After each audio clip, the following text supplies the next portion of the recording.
शुक्रवार की शाम को पूर्व चेयरमैन कमलाकांत वाजपेयी के आवास पर नरेश अग्रवाल पहुंचे। इस दौरान नरेश अग्रवाल ने एक जनसभा को संबोधित किया और उन्होंने इस दौरान विपक्ष पर जमकर निशाना साधा। क्या कुछ इस दौरान नरेश अग्रवाल ने कहा, आओ आप भी सुनो। ताकतें हैं देश की जो बाबर और अकबर को अपना नेता मानती हैं। एक तरफ वो ताकतें हैं देश में जो अरब कंट्री से गवर्न होती है, जो भगवान राम को पुनर्स्थापित करने में हिस्सा नहीं लेती है, भगवान राम के तिलक में हिस्सा नहीं लेती है, लेकिन तुष्टीकरण की राजनीति में उनका विश्वास ज्यादा है। लोग हमसे पूछते, नरेंद्र जी मोदी जी के राज में क्या परिवर्तन हुआ? हमने का सबसे बड़ा परिवर्तन यही हुआ कि पहले चुनाव होता था तो पूछा जाता था कि मुसलमान कहाँ वोट दे रहे हैं, अब पूछा जाता है हिंदू कहाँ वोट दे रहे हैं। अंतर की नहीं, ये पालिम भी होता था। हम समाजवादी पार्टी में रहे हैं, हमने चुनाव भी लड़ाया, लेकिन दिल से मैं सबसे पहले एक वैश्य परिवार का बेटा, हिंदू का बेटा रहा और ये मेरा संकल्प था। मैं ये मान के चलता था कि ये देश, ये प्रांत राम और कृष्ण और शिव का रहेगा, बाबर और अकबर का नहीं। बहुत दिन मुसलमानों ने राज कर लिया, करीब 400 साल के ऊपर मुसलमान रहे। मैं मुसलमानों से एक बात कहता हूँ कि भाई तुम पाकिस्तान से आएंगे, तुम बांग्लादेश से आएंगे, तुम अरब पे आएंगे, और तो हिंदू भाई को बदल के मुसलमान बन गए। मुसलमानों ने सबसे पहले इस देश में राज करने के बाद हिंदुओं का धर्म परिवर्तन कराया, और वो मुसलमान हो गए और फिर हिंदू मुसलमान के बीच की खाई राजनेताओं ने पैदा करने शुरू कर। मोदी जी ने बहुत साफ कहा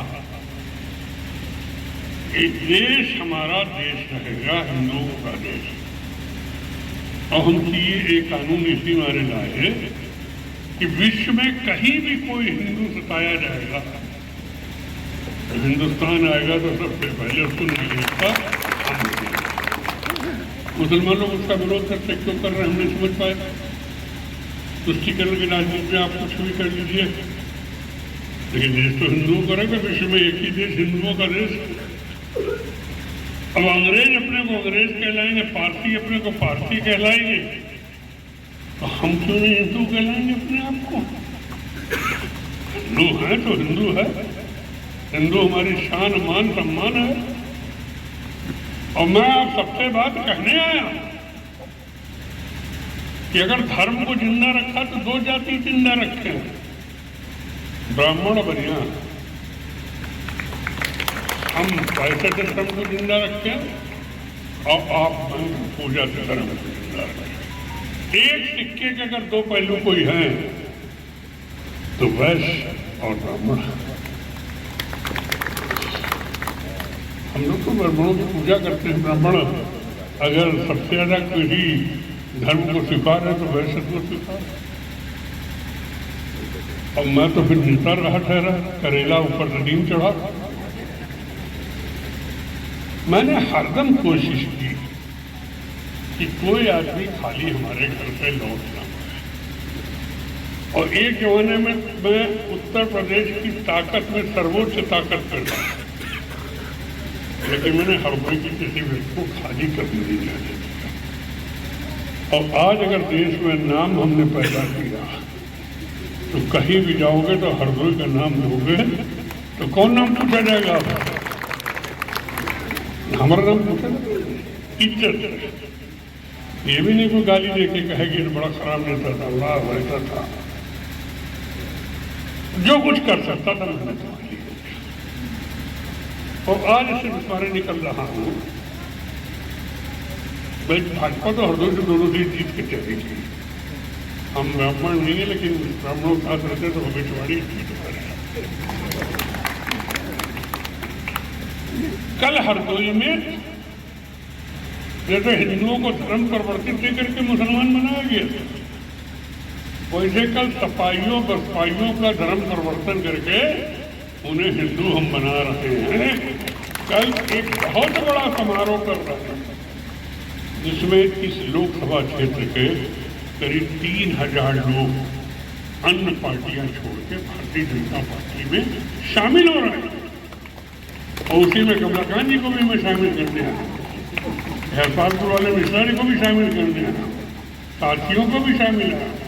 कमलाकांत जी के साथ जैसी हुई पिछली बार, हम तो लड़ते रहे, बहुत कहते रहे। मैंने तो इनसे कहा तुम इंडिपेंडेंट लड़ो, हम तुम्हारा साथ दें, खुल के मैंने कहा। मैं कोई डरता नहीं था, जितना दे सकता था मैंने खुल के साथ भी दिया। तो मुझे इसको डर नहीं पड़ा, मुझे निकाल दोगे पार्टी से, मुझे निकाल दोगे, पार्टी कमजोर होगी, मैं नहीं कमजोर हो जाएगा। हाथी के पाँव में सबके पाँव। तो मैं आपसे आज अनुरोध करने आया हूँ कि कल हरदोई में नारायण धाम में 10:30 बजे सम्मेलन होता है, जेपी राठौड़ जी आ रहे हैं। आइए पूरा घर सब लोग लौट चले, वह कहना आ घर लौट चले, चलिए सब लोग पुनः लौट सकते हैं और इतना मजबूत हरदोई को कर दें कि मोदी जी भी कहें कि जब तक नरेश मौजूद रहे हमें हरदोई में कोई चिंता की जरूरत नहीं है। यही जीवन का एक हमारे अंतिम सोच है, यही जीवन की अंतिम संकल्प है और जीवन का अंतिम उद्देश्य है। इस उद्देश्य के आहूत में, इस उद्देश्य के यज्ञ में आप सबसे कहने आया हूँ कि आइए एक एक आहूत देकर यज्ञ को सफल बनाइए और हरदोई की दोनों सीटें भाजपा को जिता के बताइए। बहुत बहुत धन्यवाद।